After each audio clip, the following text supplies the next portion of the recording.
The last time we talked was at the Toronto Indy. Kind of ironic, we're in a GM engine plant, and you didn't have a very good weekend that weekend.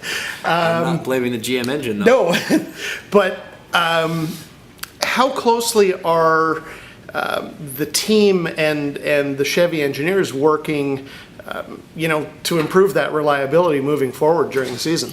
You know, the whole dynamic and the whole relationship between the team and Chevrolet has been it's been a very evolving one because at the start of the year it was such a big task to get these engines ready and to get these cars built, and the first race especially, never mind the testing, the first race even we were getting basic things covered, making sure the car was shifting properly, and we didn't have time to worry about minor details, and at first the relationship was a little more distant, I think, than I was expecting because Chevy was just so occupied getting this program together, which they did a phenomenal job doing. And as the seasons progressed and the major things have calmed down and have been sorted, and we've had more time and energy to put towards the details, that relationship's really gotten a lot stronger. And the teamwork that we're seeing between Chevy and Andretti Autosport, and just what we're able to do, the feedback we're able to give every weekend, it improves, and so that relationship gets stronger every single race weekend, and it's been a lot of fun sort of seeing it evolve, and now we really get to play with these things and really tailor them to each driver and each team, so it's a cool dynamic. Nice. You've just come off a fabulous result. I mean, even though you had a top 5, but you had a smoke and drive. You had, 10, 12 laps, 20 laps in the lead, I think, something like that. I don't know the number. Yeah, we were there for a while. Yeah, and so obviously, the package is improving, although I noticed at the end they were showing push-to-pass numbers, and you had used a fair bit more than the guys ahead of you. Are you down a little bit on power to the Hondas, or is that just the way the race was flowing?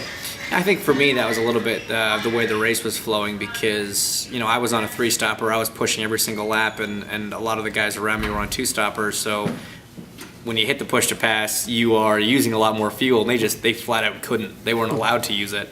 I was being encouraged to use it to try and make our strategy work better. So no, I think that was sort of just a weird phenomenon for that particular race, and then the two different strategies. Cool.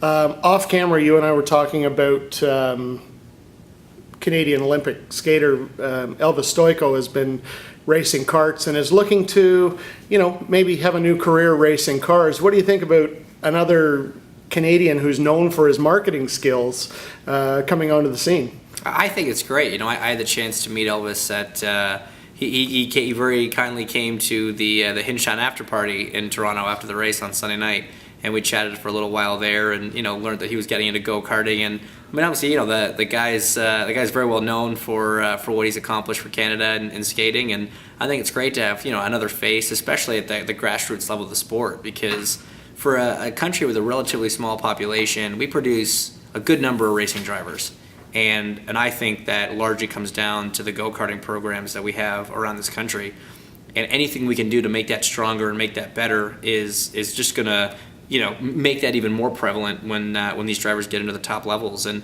it's something I'm passionate about, and that in my career I want to try and give as much back to Canadian karting and help out the karting industry as much as possible. And I think having someone like Elvis Stojko, part of that program as well is nothing but good news.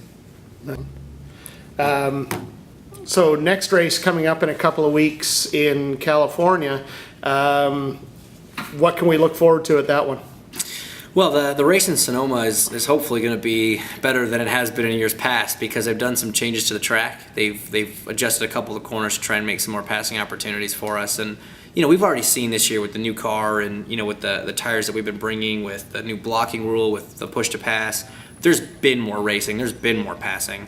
And even at a track like Sonoma, I think we were going to see a little bit more. But with these changes they've made now to the circuit, it's just going to make it that much more helpful for us. So yeah, the hope is that we've got a little bit more of an exciting show, a little bit less of a follow the leader program that we've seen at that track, in years past, because it's a great track to go drive. It's a great track to be a fan at. It's such a beautiful place, and super fast, super physical. This new car with all the extra downforce. From our perspective, it's going to be a hell of a lot of fun to drive the car around there. Nice. Well, thanks for talking with Wheels.ca. And good luck in a couple of weeks. We'll see you soon. Thanks very much. Appreciate it.